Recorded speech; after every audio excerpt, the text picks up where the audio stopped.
합니다. 나의 영혼이 잠잠히 하나님만 바라며 나의 구원이 그에게서 나오는도다. 오직 그만이 나의 반석이시요 나의 구원이시요 나의 요새이시니 내가 크게 흔들리지 아니하리로다. 넘어지는 담과 흔들리는 울타리같이 사람을 죽이려고 너희가 일제히 공격하기를 언제까지 하려느냐. 그들이 그를 그의 높은 자리에서 떨어뜨리기만 꾀하고 거짓을 즐겨하니 입으로는 축복이요 속으로는 저주로다. 나의 영혼아 잠잠히 하나님만 바라라. 무릇 나의 소망이 그로부터 나오는도다. 오직 그만이 나의 반석이시요 나의 구원이시요 나의 요새이시니 내가 흔들리지 아니하리로다. 나의 구원과 영광이 하나님께 있으며 내 힘의 반석과 피난처도 하나님께 있도다. 백성들아 시시로 그를 의지하고 그의 앞에 마음을 토하라. 하나님은 우리의 피난처시로다. 아멘.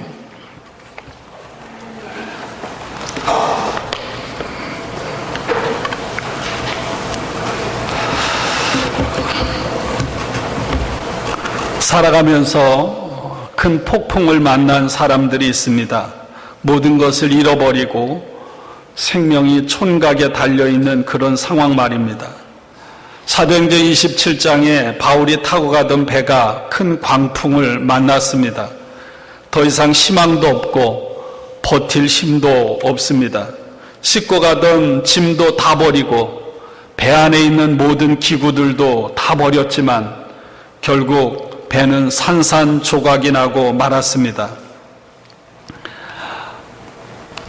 누구나 인생을 살아가다 보면 이런 인생의 광풍을 만나게 됩니다. 어떤 사람들은 이미 그 광풍을 만나본 경험이 있을 것입니다. 어떤 사람은 그 광풍의 한가운데를 통과하고 있는 사람도 있을 것입니다. 지금까지 그런 일을 겪지 않았으면 감사하지만 언젠가는 그런 상황을 맞닥뜨리게 될 것입니다. 원수들이 우리를 핍박하고 우리를 둘러싼 상황으로 인해서 괴롭고 슬프고 우리 인생이라는 배가 깨지는 그런 위기 상황에 처하게 됩니다. 그럴 때 하나님의 사람, 그럴 때 그리스도인들은 어떻게 반응을 해야 할까요? 예배 전에 어느 권사님께서 이렇게 말씀하셨어요. 총체적인 난국입니다. 여러분 그렇죠? 왜 내가 감당할 만큼 한 가지 일만 오면 그래도 좀 버티겠는데 총체적 난국이라는 것처럼 사방으로 막 몰려드는 거예요. 정말 정신을 차릴 수가 없고 주체할 수가 없고 이겨낼 수가 없습니다. 저는 개그우먼 이성미 집사님이 좀 미주를 비롯한 곳곳마다 다니면서 많은 간증을 통해서 사람들에게 은혜를 끼칩니다. 그리고 할 수 있는 대로 복음을 전하는 삶을 살아갑니다. 울랄라 세션이라는, 저도 잘 몰랐는데 텔레비전 한번 보니까 이 사람이 나오더라고요.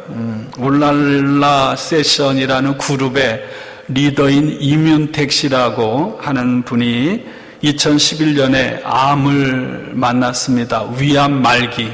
건강진단을 하니까 위암 말기 진단을 받았어요. 이성미 집사는 그 소식을 듣고 그 이문택 씨에게 복음을 전하고 좀 위로해주고 싶다 이런 마음이 들었습니다. 그런데 한편으로는 이런 이야기가 자꾸만 속삭이는 거예요. 나는 암을 겪지 않아서 그 고통을 모르는데 나는 그 사람에게 가서 말만 가지고 떠드는 건 아닌가. 여러분도 그런 경험들 있지 않아요? 그러면서 이런 생각을 동시에 하게 됐습니다. 나에게도 그런 고통이 있다면 내가 그에게 다가가서 위로해 줄 수 있을 텐데 왜 그런 생각이 들었을까요? 하나님이 주셨겠죠. 그래서인지 아니면 하나님께서 이성미 집사의 마음을 꿰뚫어 보셨는지, 마음을 받으셨는지 모르지만 자기에게도 암을 주셨다는 거예요. 2013년에 방송 도중에 유방암 진단을 받고 그 후 12번이나 수술을 하고 그렇게 회복의 과정을 거쳤습니다. 이성미 집사는 암 진단을 받았을 때 마치 망치로 머리를 얻어맞은 느낌이었다고 했습니다. 울면서 자기가 암 판정을 받고 가장 먼저 한 일이 무엇인가 하면 암 투병하는 임윤택 씨에게 전화를 걸어서 이렇게 말했습니다. 윤택아, 내가 암에 걸려 보니까 그동안 내가 얼마나 힘들었는지 이제야 내가 조금 알겠다. 내 마음을 내가 조금 알겠다. 그리고 그 해에 임윤택 씨는 2013년에 세상을 떠났습니다. 이 이성미 집사는 자신이 암을 통해서 암으로 고통받는 사람, 그리고 망가진 사람, 죽음 앞에서 두려워 떠는 사람들에게 사랑으로 다가가서 예수님의 위로를 전하고 사람을 품어주는 그런 사역을 감당하게 되었습니다. 그래서 이런 깨달음을 얻게 되었어요. 아, 하나님은 이런 방법으로도 일하시는구나 하면서 모든 일에 있어서 하나님의 섭리, 하나님의 계획을 기대하는 믿음을 갖게 되었다는 것입니다. 이 이성미 집사는 이 암을 만난 이후 자신의 삶을 주님을 위해 살아가는 덤 인생이라고 그렇게 고백하고 지금도 그런 삶을 살아가고 있습니다. 여러분, 우리들도 마찬가지입니다. 지금까지 살아온 모든 것이 하나님의 은혜입니다. 지금 내가 누리고 있는 모든 것이 내 노력이나 힘 때문에 주어진 것이 아닙니다. 수많은 내 인생의 굴곡들과 어려움이 있었지만 참고 견딜 수 있었던 것은 내가 인내심이 뛰어나기 때문이 아닙니다. 이 모든 것들을 가능하게 하신 하나님이 주신 힘 때문인 줄로 믿습니다. 그러므로 우리는 우리의 삶의 상황이 어떠하든지 우리는 삶의 모든 것에서 철저하게 감사로 충만해야 할 줄로 믿습니다. 더불어 우리는 더 나를 향해 은혜를 베푸신 그 하나님의 은혜를 향한 더 목마름, 더 갈급함, 더 배고픔을 가져야 할 줄로 믿습니다. 주님의 은혜가 아니면 오늘 우리가 찬송을 불렀듯이 나는 아무것도 아니요, 주님의 은혜가 아니면 나는 한순간도 살 수 없다고 하는 그런 중심에서 우러나오는 목마름, 갈급함, 배고픔이 저와 여러분에게 있기를 원합니다. 여러분 어떤 모습으로 신앙생활을 하시나요? 형식적인 신앙생활, 형식적인 예배, 여러분 많은 회의, 또 주님과 온전한 관계가 없이 열심히 봉사하고, 여러분 거기에 생명이 없습니다. 오직 하나님 한 분, 오직 주님께만 마음을 쏟고 그 주님만을 사랑하고 그 주님과의 사랑에 완전히 빠져 살아가는 저와 여러분들이 되었으면 좋겠습니다. 단 하루라도 우리의 신앙이 그랬으면 좋겠어요. 바울은 나는 예수 그리스도를 아는 일 외에 다른 모든 일들, 내 자랑거리, 나에게 좋은 것들을 다 배설물로 여긴다고 했습니다. 그렇습니다. 내가 원하는 한 가지, 내 삶의 유일한 것 한 가지, 오직 한 분 하나님, 오직 한 분 예수님이기를 주님의 이름으로 축원합니다. 오늘 시편 62편, 이 시인 제목을 보면 다윗의 시라고 적혀 있습니다. 다윗이 쓴 시도 있고요, 후대 사람들이 자신의 신앙 고백을 다윗이라고 하는 이름을 빌려서 다윗의 시라고 쓰기도 했습니다. 그래서 정확하게는 이것은 다윗의 시라기보다는 어떤 이름을 알 수 없는 시인이 드린 고백입니다. 이 시인은 자신의 힘으로 더 이상 참고 견딜 수 없는 어려움 가운데, 고난 가운데, 위기 가운데 빠졌습니다. 어떤 위기를 만났는가? 오늘 대적들이 일제히 일어나서 이 시인을 죽이려고 합니다. 마치 전쟁이 일어나면 적군들이 성을 에워싸서 성문을 부수고 성벽을 허물어서 그 성 안에 침입하는 것처럼, 그래서 그 적들로부터 지금 담이, 성벽이 넘어지는 담과 같이 됐고요, 울타리가 흔들리는 울타리처럼 되었다고, 적들이 이렇게 공격을 해옴에도 불구하고 힘이 없고 대적할 만한 능력도 없다고 말하고 있습니다. 모든 사람들이 작당을 하고 한 사람을 타겟으로 삼아서 공격을 하는데도 제대로 저항할 만한 힘조차 없다고 그렇게 표현하고 있습니다.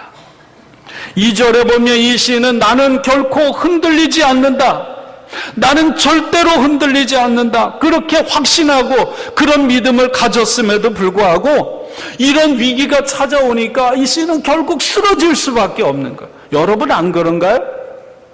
믿음을 가지고 살아가도 이런 일을 만나잖아요. 그리고 그럴 때마다 또 넘어지잖아요. 낙심하고 좌절하고 절망하지 않습니까?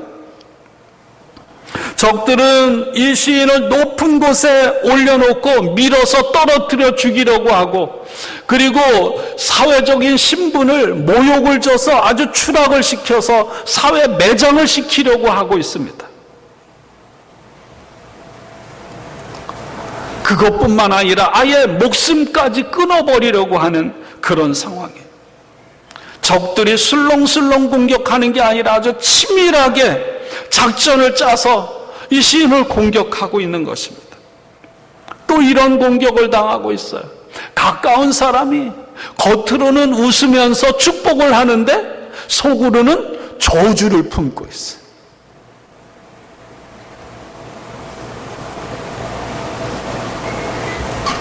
여러분, 이런 상황 중에 여러분들도 한두 가지 다 걸릴 거예요. 이런 일을 다 겪어와요. 알게 모르게 내가 누군가를 향해 그런 공격을 하고 상처를 입히는 사람이 될 때도 있었을 거예요. 이런 상황에서 시인이 어떻게 반응을 하는가? 여러분, 믿음은 반응이잖아요. 믿음은 반응입니다. 이 시인은 그런 상황에서 자신 스스로를 향해 이렇게 외칩니다. 내 영혼아, 잠잠히 하나님만 기다리라. 자신의 영혼을 향해, 자신의 내면을 향해 권고하면서 용기를 북돋워 주는 거예요. 왜 그렇게 하는가? 내 희망은 오직 하나님 한 분에게 있기 때문에,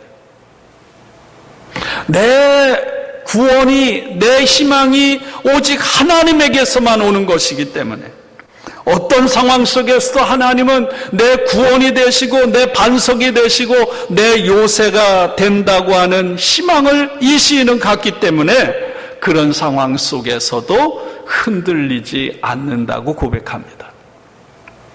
그리고 이어지는 구절에서 이렇게 말해요. 내 구원과 내 영광은 하나님께 있습니다. 원수들은 이 시인으로 하여금 하나님과의 관계가 끊어지도록 만들어요. 사람들과의 관계가 끊어지도록 만듭니다. 사방으로 공격을 하고 사방으로 찔러대고 사방으로 흔들어대는 거예요. 그럼에도 불구하고 이 시인은 두려워하거나 걱정하지 않습니다. 하나님께서 내 반석이 되시고 하나님이 나의 피난처가 되기 때문입니다. 여러분, 반석은 뭔가요? 결코 흔들리지 않습니다. 마찬가지로 하나님만을 어떤 상황을 만나든지 의지하면 그 사람은 절대로 흔들리거나 무너지지 않을 줄로 믿습니다. 아무리 대단한 사람이라도요, 사람을 의지하면 흔들리고 무너집니다. 한국에 보세요. 대통령, 대법원자 줄줄이 다 그들은 정말 대단한 사람들 아니에요? 그러나 여러분, 사람이 우리를 구원하지 못해. 사람도 흔들리고 무너집니다. 오직 한 분 하나님 주님만이 흔들리지 않는 줄로 믿습니다. 세계에서 가장 많은 고층 빌딩들이 들어서 있는 곳이 미국 뉴욕, 특별히 맨하탄입니다. 저도 몇 번 가봤는데요. 뉴욕에는 한 6,500여 개 이상의 초고층 빌딩들이 있다고 합니다. 여러분, 전 세계에서 이렇게 어마어마한 건물이 맨하탄, 뉴욕에 자리 잡을 수 있는 근거는 뭐냐면 그 기반이 거대한 암석으로 이루어진 지층을 가지고 있기 때문이라는 거예요. 그런데도 불구하고 2001년도에 월드 트레이드 센터는 완전히 무너졌습니다. 그러나 하나님을 내 힘의 반석, 나의 견고한 바위로 삼는 사람은 절대로 넘어지거나 무너지지 않을 줄로 믿습니다. 시인은 이렇게 고백합니다. 하나님을 아는 것, 나의 구원과 희망이 다른 곳이 아니라 다른 사람에게서가 아니라 하나님께로서만 온다는 사실을 알고 확신하며 살아가는 이 신앙이 오늘 저와 여러분에게도 필요한 줄로 믿습니다. 그럴 때 우리 앞에 벌어지는 수많은 일들에 대해서 이리저리 움직이는 일희일비하지 않게 될 것입니다. 오늘 1절, 5절에서 이렇게 노래하죠. 나의 영혼은 나 잠잠히 하나님만 바랍니다. 잠잠히 하나님만 바란다. 잠잠히 하나님만 바란다는 것은 요동치는 상황 가운데서도 침묵 가운데 하나님에게서 오는 도움만을 기다린다는 거예요. 이걸 가르쳐 우리는 평화라고 할 수 있습니다. 사람이 줄 수도 없고 세상이 빼앗아갈 수도 없는 하나님이 주시는 샬롬, 하나님이 주시는 평화. 여러분들이 이 평화를 사모하고요, 여러분들에게 이 하나님의 평강이 가득하기를 주님의 이름으로 축원합니다. 여러분 살아가면서 행복하신가요? 평안하십니까? 평화 평화 노래하는데 진짜 행복한가요? 사실은 대부분 그렇지 못하죠. 살아가면서 여러분 우리의 삶의 평화를 깨트리는 게 얼마나 많습니까? 조금만 듣기 싫은 소리만 들어도 견딜 수 없어요. 죽으려고 합니다. 하루 종일, 아니 1년 내내 평생 그냥 화난 사람처럼 대적하면서 그렇게 살아가지 않아요? 누가 조금만 아첨하고 아부하는 말만 해줘도 자기가 최고인 양 의기양양 붕 떠서 살아가는 사람도 있어요. 근데 오늘 말씀 보세요. 대적들이 어떻게 한다고? 겉으로는 친절하게 말하면서 축복을 말하면서 속으로는 저주를 말한다. 여러분 남들이 하는 말에 그렇게 기울이지 마세요. 어떤 사람들은 계획적으로 자기 유익을 위해서 아첨하는 말을 하기도 합니다. 일이 잘 되고 사업이 잘 돌아가면 신이 납니다. 그렇지 않으면 정말 죽을 것 같아요. 조금 어려우면, 경제적으로 어려우면 죽을 것 같은데 사실 보세요. 그렇다고 금방 죽는 거 아니에요. 조금 손해를 봤다고 우리 영혼이 땅 밑으로 지옥으로 뚝 떨어져서 망가지는 거 아닙니다. 우리 인생살이라는 게 뭐 대단한 것 같지만 새옹지마예요.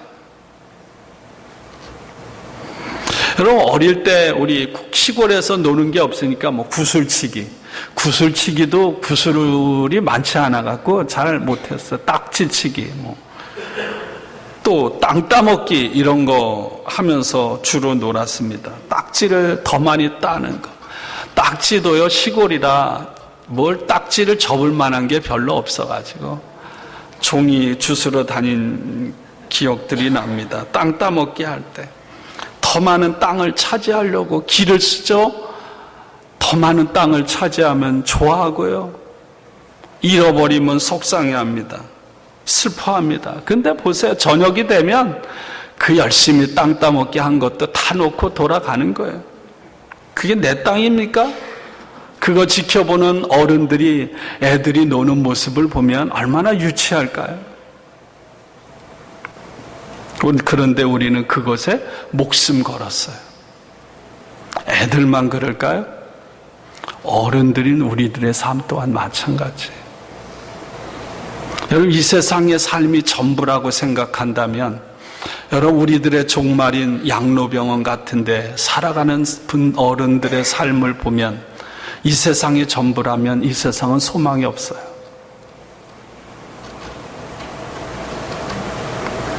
여러분, 나의 구원, 나의 희망은 오직 한 번 하나님에게서만 오고 오직 하나님께만 구원과 희망이 있다는 확신을 가지고 어떤 상황에서도 감사하고 기뻐하며 평화롭게 살아가는 우리 모두가 되기를 주님의 이름으로 축원합니다.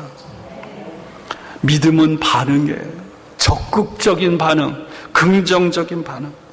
원망하고 불평하고 하는 부정적인 반응이 아니라 어떤 상황 속에서 주님만이 나의 도움이고 나의 구원이고 나의 희망이며 그분이 나와 함께 하신다. 여러분, 이 확신을 갖는 것이 믿음임을 믿습니다. 성경은 우리에게 이렇게 말합니다. 고난을 당할 때, 역경을 만났을 때 흔들리지 말고 하나님을, 반석이신 하나님을 의지하라고 말씀하는 줄로 믿습니다. 절대 하나님을 우리가 의지하면 절대 흔들리지 않도록 저와 여러분들을 붙잡아 주시고요, 위로해 주실 뿐만 아니라 우리와 끝까지 함께 하심을 믿습니다. 그 주님은 우리로 하여금 주님 앞에 우리의 아픔, 우리의 눈물, 우리의 두려움, 우리의 걱정, 우리의 부끄러운 것, 우리가 심지어는 하나님 앞에, 사람 앞에 지은 죄까지도 다 내어놓고 쏟아놓기를 원하시는 줄로 믿습니다. 그럼 하나님은 책망하는 분이 아니라 우리의 모든 것들을 헤아리시고 우리를 위로하시고 치유하시고 힘주시는 주님임을 믿습니다. 그 하나님은 그래서 오늘 시인은 그 하나님은 나의 피난처라는 거예요.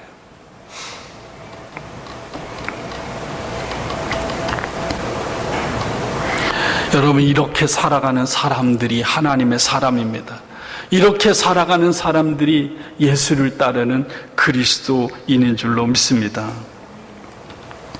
제가 칼럼에 베토벤의 교향곡 9번 합창 환희의 송가 이것을 하나 썼어요. 지난 수요일이 광복절이었습니다.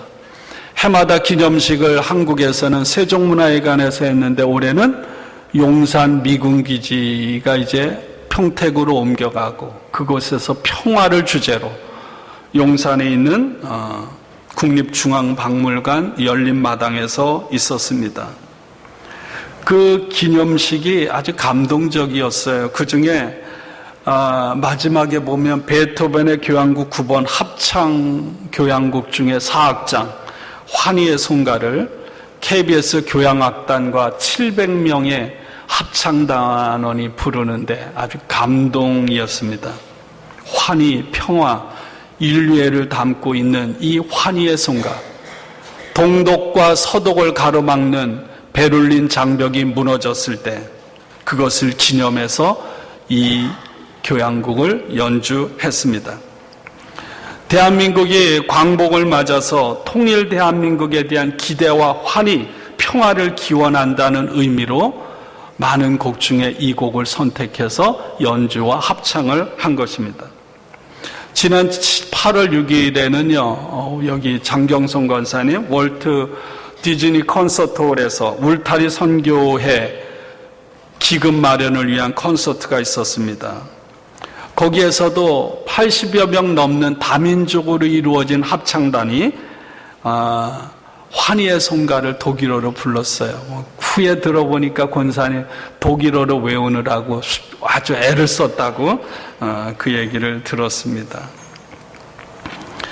제가 1990년에 성남에 한 번도 가보지 않은 성남에 개척을 했어요. 저는 개척이 그렇게 힘든 건지 전혀 몰랐습니다. 목회가 얼마나 힘들다는 것을 전혀 몰랐어요. 정말 바보처럼 누가 1,000만 원 지원해 줄 테니까 개척하라고 그래서 그곳에 가서 개척하는데 조그만 공간을 얻어서 개척 예배 드리기 전주에 결혼을 하고 둘이 목회를 하는데 교인이 옵니까? 안 오죠. 기도한다. 교인이 옵니까? 안 와요.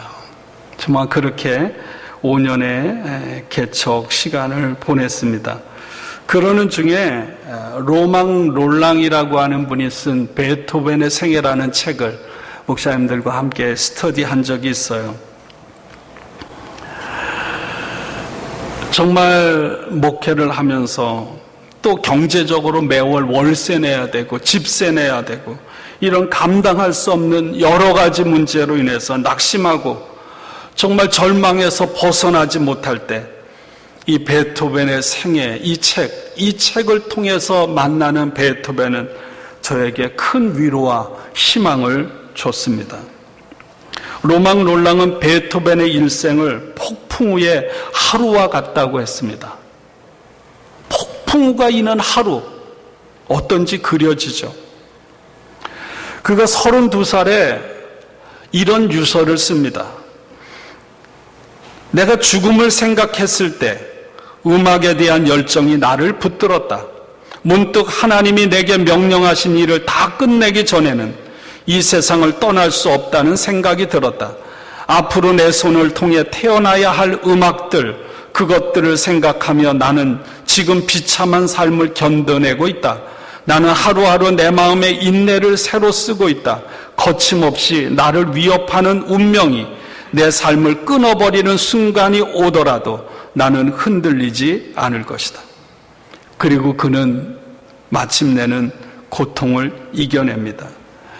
베토벤은 24년 동안 귀머거리로 살면서도 끊임없이 작곡 활동을 했습니다.